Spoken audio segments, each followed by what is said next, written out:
Hey, this is Frank Nieto with Vision Quest Auto, and today we're going to be reviewing the 2025 Ford Bronco Everglades Edition. Essentially, this is a pretty basic Ford Bronco. This is essentially aftermarket products being installed in a package from the factory. It's similar to what we had with the Toyota Tacoma Trailhunter not too long ago.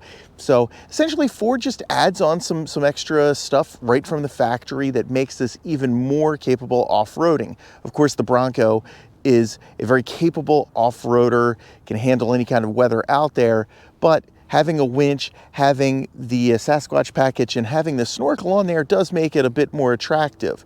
This model comes in just a shade under $58,000. I wouldn't say it's a value pick, but if you were planning on adding a winch, if you were planning on adding, a Snorkel, you can do this version and just don't go through the hassle of taking it somewhere else to get this stuff installed. You can just get it when you pick it up from the dealership. So one of the first things you'll notice with the Bronco Everglades is the worn winch hook. This is the first factory installed winch that Ford has ever offered. That's on any car.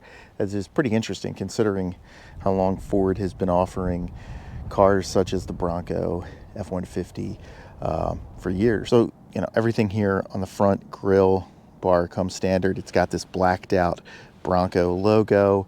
One thing that's noticed here, again, if you're looking, with the Bronco, you'll notice that a lot of times you'll see these little Easter eggs. There's a Bronco there. You've got these trail guides, which can also work to tie down some stuff, but it works from behind the wheel. You can look at these to see exactly where you're at, line yourself up when you're on trails, so they're pretty helpful. Got these fender flares. Again, with the Sasquatch package, you get these big beefy tires.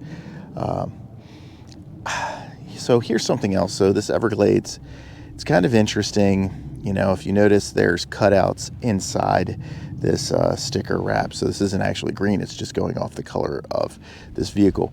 And I love the green color on this Bronco. Not only does it fit this Everglades motif, but it just kind of fits the Eagles, go Birds. But my Fat Guy in Little Coat award winner here, which is something that doesn't quite fit, which we named after the great Chris Farley and Tommy Boy.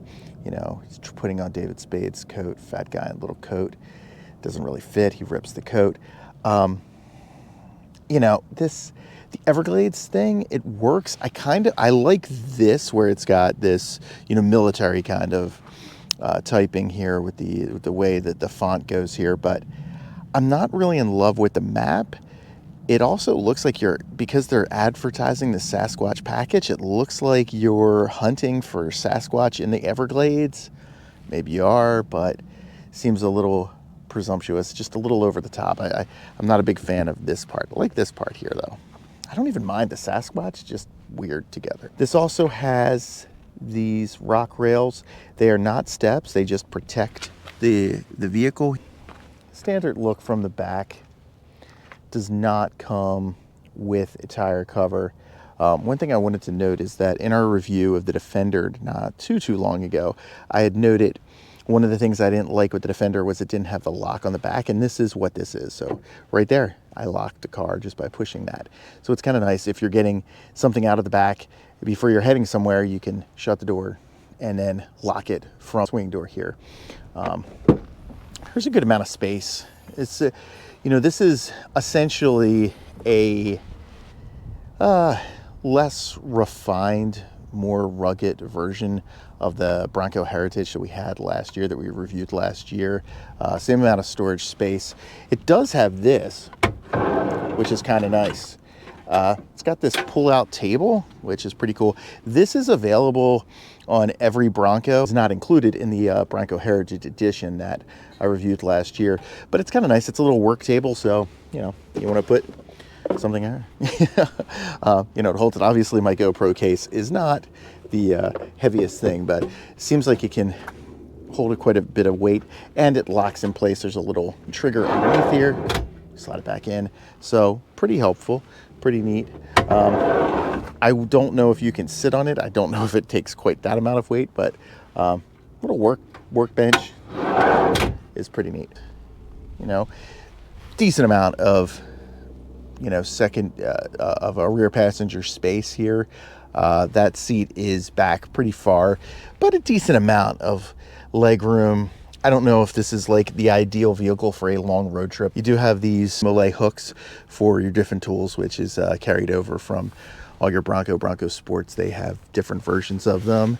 Right down here, you've got, your window switches. You've got a USB-C, USB-A, and then you got a household outlet back there. So decent amount of agility, but if you notice, once again, no rear climate controls, which does stink. One thing I thought was neat though is besides this snorkel here, which you can see, it's a nice size snorkel, it does blend in. It's got the Bronco badging, which is nice. If you can pick that up, it says Bronco right there. So it's a little bit different. The Tacoma Trail Hunters snorkel system wasn't badged for Toyota specifically. This one does blend in with the car a little bit more, I think. Just it might be the shape of the Bronco, but it doesn't stand out quite as much. So that's a good and a bad thing. One thing that is also unique to the Everglades package because of this snorkel is this cutout. As you can see, this side view mirror here is a little bit different shaped. It's not square, and I'll show you what it looks like on the driver's side. But the passenger side's got a little bit of a different angle. It gives you full amount. It's kind of nice because it's not going to get knocked in by that, and it kind of just conforms to the shape of this snorkel. And as you can see, fully squared side view mirrors. I'm in max hyper view with the GoPro, so trying to give you a little bit of a first person perspective with this Ford Bronco Everglades edition. So here's the car. Again, this is pretty standard stuff. Pretty much a base model Bronco when it comes to the interior. You've got this GoPro mount, so if you want to be able to shoot some stuff in here, you can. But this is pretty neat. It's also for other action cameras as well.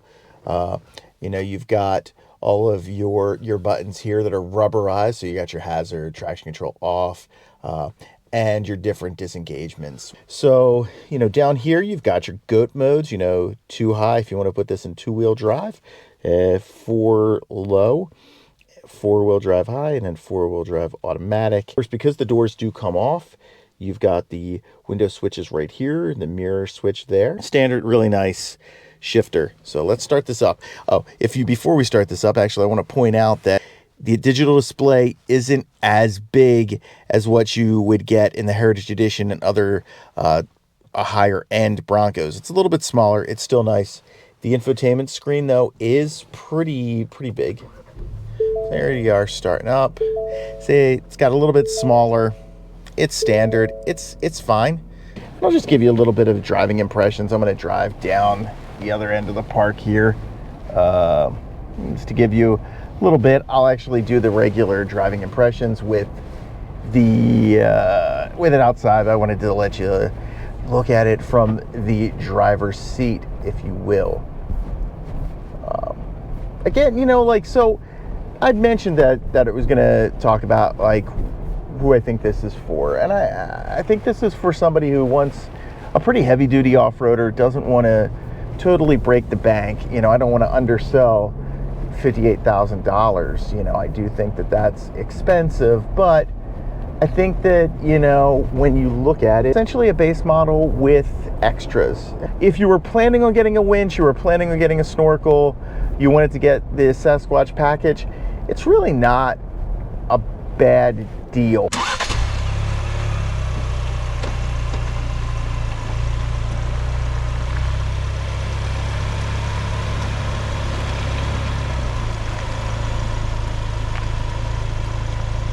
Really good road manners, but again, it's not the most civilized vehicle. So if you're looking for something that's, a really pleasurable everyday ride with it, you're not going to feel bumps and stuff on the road, you're not going to, hear sounds and stuff from the road, this isn't really the vehicle for you. I think you know that, but I would hope that if you didn't, hey, now you do. If you want a really comfortable ride Bronco is not really the one for you. This has a very good ride for an off-roader, especially compared to something like the Jeep Wrangler. I have noticed on this drive um, just a heavier feel, and it does seem like it's coming a little bit from the front. Obviously, Winch doesn't add nothing, but I don't know if it adds enough weight in this. Like, it wouldn't surprise me if the bumper and the winch added just enough weight to notice a feel. Now, I don't think it's uncomfortable. I don't think that it really makes this car unwieldy. One other thing that I've noticed is the braking is takes a little bit more time than you might be used to in other cars. So that concludes our review for this week. I hope you found it informative. If you did, please like, share, and subscribe. If you have any questions, please feel free to reach out to us. This is Frank Nieto. I'll catch you around.